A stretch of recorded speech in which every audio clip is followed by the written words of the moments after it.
Hello there, lovely people. It's Alex from Nintendo Live here, and I'm not alone. I'm joined by the superb Mr. Felix. Hello, it is me, the superb me.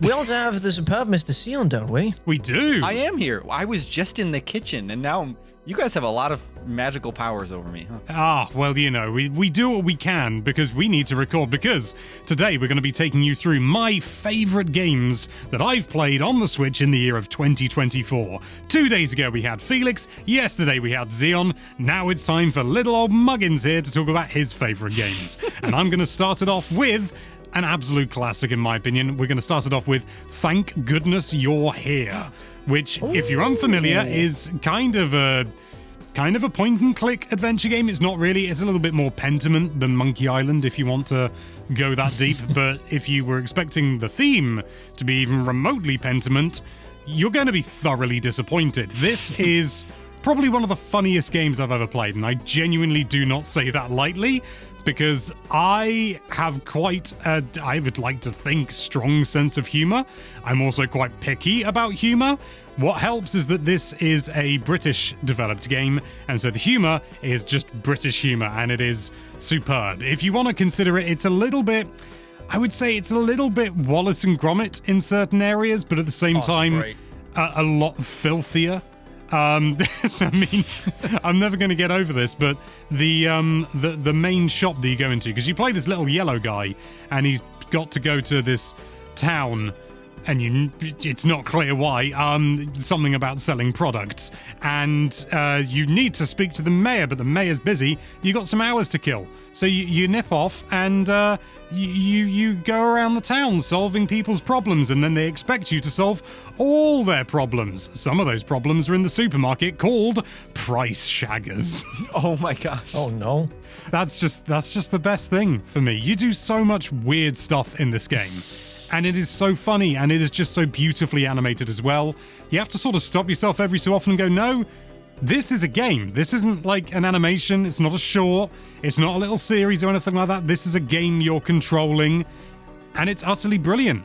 It's utterly brilliant. You can close a little like food van by smacking the bloke running it on the arse, and he closes it and puts a note on the thing saying closed due to smacky bum bum. I think I would absolutely love this game. 1, I love point-and-click games, and 2, the art style is phenomenal. 3, I do love me some Wallace and Gromit humor, so you got me completely hooked. I am going to play this game. This is going to be my animal welfare for next year. I may have played it. Well, it is. I do know that it's on sale on Steam at the moment. Not to vouch for a different platform or anything like that, but we're all friends here. And I got the email this morning because I put it on my wish list. Not sure why. I think I was just trying to be nice back when it was announced, but knew I was getting it on Switch. There's a moment too, right, where like there's a kid like just eating ice cream, and don't you get to slap him as well and like get the ice cream to splash in his face, or it knocks on the ground? Like, I swear there was something like your actions have consequences, but you're also a good guy, right? Oh yeah, well, the guy's as good as you want him to be. I mean, considering that the main input is just hitting things, that's the only interaction you have. It's just hitting things. So in Alex's case, he's quite lovely. Yeah. No, I hit everything. I hit absolutely everything. Okay. And there's like bin bags, and if you hit there's like 3 bin bags, usually in like nearby, or they're like bins and something like that. And if you whack all 3 of them within a certain small time period, the rats will sing for you. The rats they'll come out of the bags. They'll come out of the bags. Yay. It seems like a very rewarding game. I mean, at the same, I wouldn't say it's spiritually rewarding, but it's Oh no. It's fun rewarding, if that's what you mean. Yeah, you do it. You do a little thing, you get a cutscene. You do a little thing, you see rats jump out of a bag and sing you a fancy little tune. What more can anyone ask for? I'll tell you what they can ask for. They can ask for Balatro or Balatro. I've forgotten how it's supposed to be pronounced. And honestly, when I submitted this list to Jim, I honestly expected a little bit of feedback saying, Felix has already picked Balatro, and I knew you were going to pick it, so I didn't pick it. I was so ahead of the game there. He's being generous. He's been generous to me so that I can talk about the funny Joker card game. This is a game where you got to play poker hands in order to make a certain score. and it kind of starts and ends there in a sense. You're always going to be playing poker hands, but it's the multipliers, it's the variations you get on the cards you play, and of course, the jokers on your top row. And they get ridiculous. Am I good at this game? Am I buttons? I am really bad at it. I think I've completed 1, maybe 2 runs, but I don't care. This game is like life-suckingly addictive and good. It's the only game of this year where I really had like proper difficulty not playing it. Like it was like a working day, and in the end I made a video about the game just because I couldn't bring myself to do anything else. Nothing has got its claws into me quite like that. I felt like I need to work today, but all I can do is play this damn game. I wasn't even playing it on I don't even own it on Switch, but it's available on Switch, so it counts. Well, it got taken off the Switch eShop for a while too, it right? Did, so, like, yeah. You can't be, yeah. And now it's an 18+ game because it doesn't have gambling. Thanks. So weird how games like FIFA and stuff, that's 3 years old. Oh, but we have loads of microtransaction, basically Yeah. gambling in a kid's game. Well, And real then gambling. This is not gambling at all. This is just has the poker theme, and that's it. You Yeah. have a one-time purchase. It's not even that expensive, and it's a brilliant game. I don't think it's quite as good as because a lot of people are like, this is a 10 out of 10. For me, it's not, but it's very addicting. Very, very fun game. Brilliant, gameplay. The gameplay is just so sublime. It only has one song, but for some reason you never get tired of it. The song is just entrances you. It pulls you in, and right now it's just playing in my head as we speak. Also the sound effects the different sound effects, blim blim blim blim blim blim blim blim blim, depending on how quickest you can turn it up to 4 times speed, and then everything just flashes by. So, and there's a lot of content in this game, a lot of different jokers, a lot to do. Even though the concept is quite simple, you beat a run and then suddenly you have a new set of cards. You have some new stakes, which makes it, in these runs you don't get anything, so it makes it harder and harder. So you have to, because you gain more jokers. It's quite well balanced, I would say, and it's so satisfying when you finally get a run and you've got the right collection of jokers, and it's just bam, bam. Yeah, it's great. And now it's on mobile too. We gotta watch out, guys. And then you get to a big blind, and for some reason, it's something you haven't considered, and it absolutely decimates you. Like, you can't play face cards, and it's like, all I've got is queens. I'm glad to hear that you've had so much fun with it, even that you felt like you haven't been great at it, Alex. Because I've never really played poker, and I think that's something that's kind of put me off from the game, even though people keep shouting from the rooftops about it. Admittedly, you only need to know the rules of poker. Being good at poker won't make you good at this game at all. Not even the rule. You just need to know the hands. Which hands are better. So 2 pairs is better than 1 pair, 3 of a kind, that sort of stuff. A substantial part of the rules, indeed. Oh, yeah. But there's also, the part with blinds and that part. And 5 cards on the table. There's a lot of stuff you don't need a poker face to play. Well, that's Texas Hold'em. There's loads of different variations of poker. That's true. Were you just about to say you don't need a poker face to play this game? I did say that. Yeah, I just can't. That's a very fair point. Yeah, unless you're playing it online, which you can't do because it's not multiplayer. Anyway, the next game on my list is The Legend of Zelda: Echoes of Wisdom. Ooh, which I absolutely adored. Admittedly, I didn't even complete it until reasonably recently, sort of maybe a month or so ago, give or take, shortly after I got back from Japan. But I loved this game the moment I set my hands on it, and I know that there are fair complaints about it. It's not as good as other games. It's definitely and I don't wish to sound mean, a secondary kind of Zelda game. A bit like the recent Link's Awakening remake, it's not a mainline game, with the full budget like Breath of the Wild or Tears of the Kingdom or Ocarina of Time or something like that.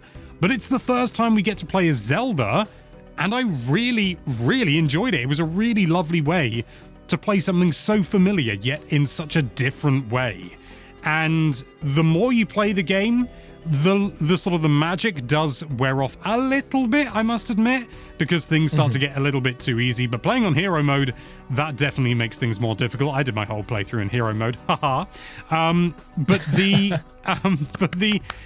oh, thank you very much. There was some subtle applause in case you couldn't hear it.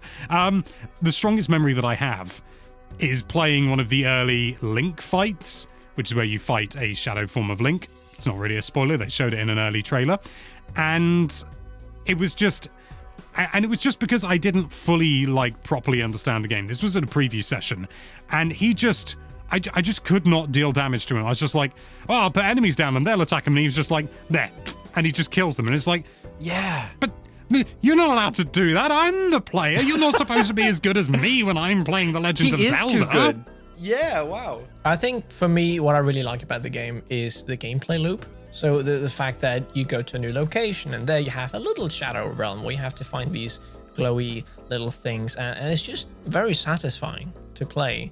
You know, of course, I had some complaints about the game, and that's why it wasn't on my list. And it's mainly just the menus of selecting things. Oh, it's fine.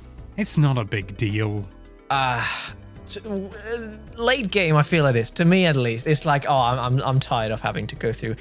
And there's just too many that I don't know. Either way, I was not here to talk about why I didn't like the game. I was going to talk about why I did like it. It's very charming. You get to play as Zelda. Oh, yeah. The story is nice, and you know the locations, but they have this cute little art style. And I enjoyed it quite a lot. It's a great game. Yeah, I really enjoyed my time with it too. I still haven't finished it yet, but I hope this isn't the last time that we get to play as Zelda in a full game. I do kind of hope that we see a different gameplay loop next time, whether it's 10, 20 years down the road, 5 years, 2 years, that we get to play as Zelda again. But I'm happy with the execution as well. I'd really like to see Zelda come back 100%, but I do agree that maybe the echoes, maybe not precisely in that way, but I do really like the kind of indirect combat that you can do with Zelda. I think that's a really interesting way to play through something like a Zelda game. To be honest, any game, but Zelda especially, given that it has these sort of predefined and sort of these expectations. But do you know what else has expectations? Stardew Valley. Oh! Yes. It's a game I've played many a time, but I picked it up recently again with the 1.6 update. And I had so many fond memories of the game, but I thought to myself, I've moved on. I don't need to play this again. And then my wife, Sasha, was just like, you know what I might play? Stardew. And I was like, really? Okay, sure.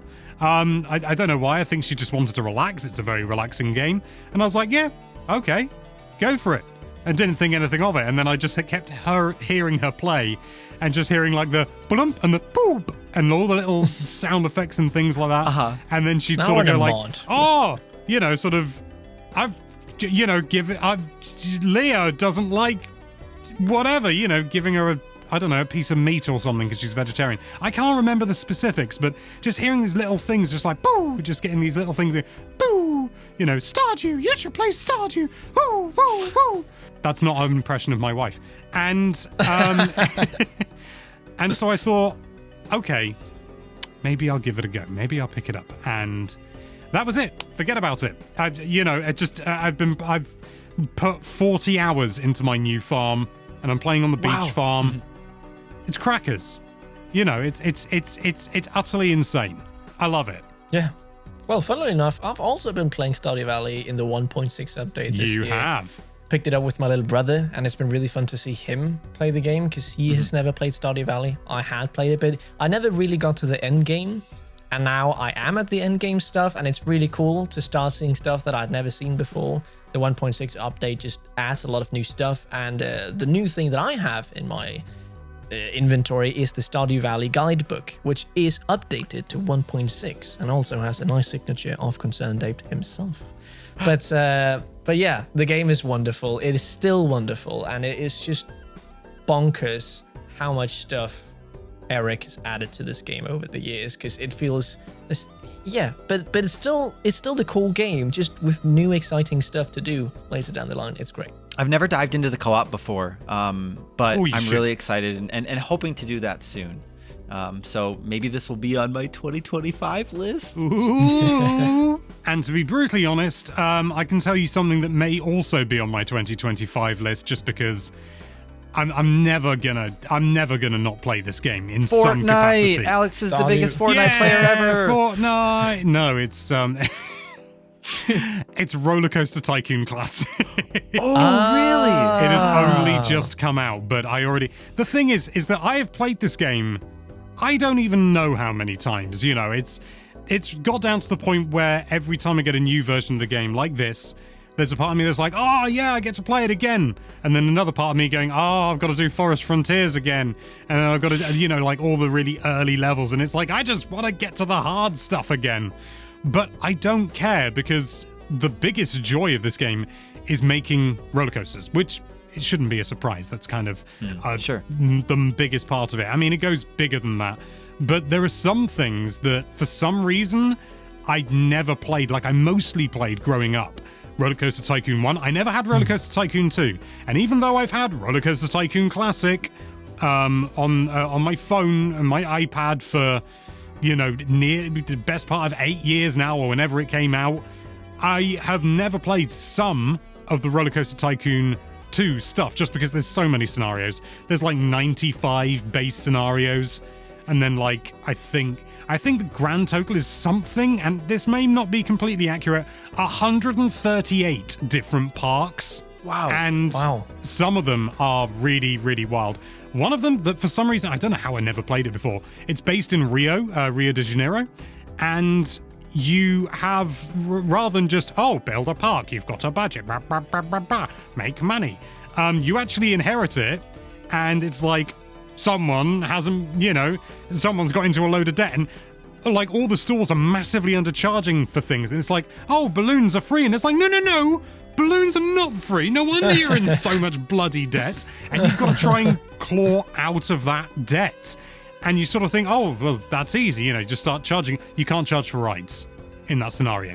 You can only charge for entrance fee. And you've already got a load of people in the park.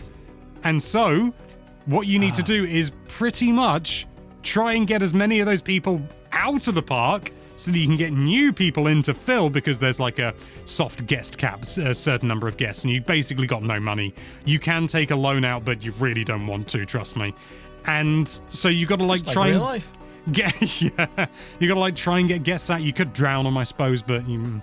Do you like remove bathrooms or something, or like put like free balloons outside of the park, or you can just close everything and people will mill around, but you will start losing people quickly. And then you open it up again. You charge 40 quid to get in, and people will go in, and you start making some money. And then you've also got to reach like a certain park value. So you've actually got to build stuff, not just pay off the debt and all this sort of thing. And there's so many scenarios like that. I love it. It's the best management sim I've ever played. I'm quite curious how the controls are on the Switch, because I read that there isn't touch control.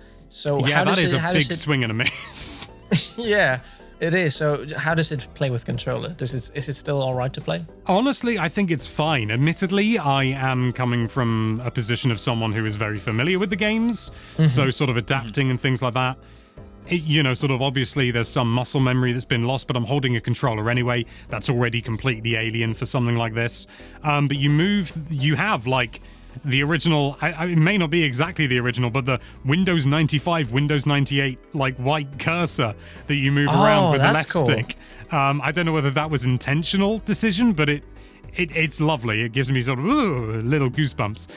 You move that around with the left stick, and you pan the camera with the right stick. But there's also like all these shortcut keys, and there are some things where they could definitely be improved here and there, but the controls are actually really good overall, I would say. Certainly for taking something so fundamentally mouse and keyboard and putting it on a controller. There are, that's not to say they're perfect, but I think they are bloody good. They've definitely put a lot of thought into that. And whilst I would say it's not necessarily the best way to play these games, it's on Switch, and it works superbly, and the base games are so good, it kind of doesn't matter. Performance is a little spotty when you zoom out, but you basically never zoom out, to be honest, unless you need to like move quickly across the map, and even then. Would you say this is the best like simulation type game where you control a You Yeah. have to put down things. Yeah, I would say I don't even really have to think about it. It's the best management sim game I've ever played. Okay. Yeah. So that is, would you recommend that as the first one to a person who hasn't played a lot of simulation games? Yeah, honestly, I think it's still fairly accessible. The game's certainly in the earlier scenarios quite lenient. You will learn things, but then at the same time, it's got quite a high skill ceiling. So you learn things like, oh, well, you don't want to just do, if you're going really fast, you don't just want to do flat turns. You want to do banked turns because then there are fewer lateral Gs. And if you have too many lateral Gs, you get a penalty with your stats. And therefore the intensity goes up and the excitement goes down. And you want the excitement to be as high as possible because that is the stat that wins you the game. Okay. It seems like a lot of thought went into the game and a lot of different metrics. And it's not 25 just... years old. Yeah, always challenging your wits. I can see why it'd be so interesting to pick this up over and over again, too. But those are my top 5 Switch games of the year 2024. We've done them all now. If you haven't seen Xeon's video, go and watch that. If you haven't seen Felix's video, go and watch that. But for now, thank you so much for watching. Let us know your top 5 Switch games in the comments down below. But for now, thank you so much for watching. If you like this video, then why don't you, I don't know, build a roller coaster around, that's rubbish, but we'll go with it. Build a roller coaster around that subscribe button. And be sure to check out NintendoLife.com for all sorts of lovely Nintendo-related content. Thank you again for watching. Bye-bye. Bye-bye.